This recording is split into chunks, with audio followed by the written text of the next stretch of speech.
Goeiedag, ek is Sarel Pretorius, mede-visiepresident vir Agri Noordwes en ook die veiligheidsvoorsitter. Terwyl daar 26.000 moorde per jaar plaasvind, is daar 'n boer wat met sy wapen aan sy sy besig is om te plant, te oes en vee op te pas, sodat hy sy finansiële verpligtinge kan nakom, vir sy gesin kan sorg, maar ook kos te produseer vir 'n groeiende bevolking op produktiewe grond wat al minder bekombaar word. Ander hulpbronne wat skaars raak, asook insetkoste wat buite beheer bly styg. Terwyl die boer kos produseer, is sy oë waaksaam vir die gevaar wat skuil.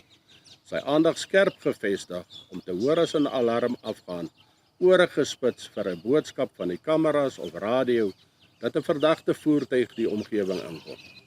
Vanaand as hy donker tuiskom, staan sy grypsak reg om patrollie te ry of te reageer as hy mense bedreig of geïntimideer word.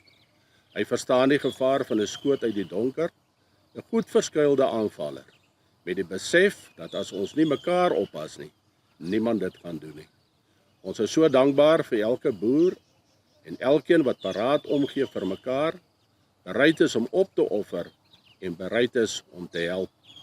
As jy ook bekommerd is, saam omgee, ook 'n bydrae wil maak, word 'n vriend van die boer, as 'n individu of 'n koöperatiewe lid van Agri Noordwes, en help so om die boer op sy grond te hou, die platteland te help oorleef en kos op jou tafel te verseker.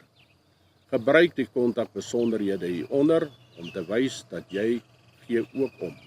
Groetnis.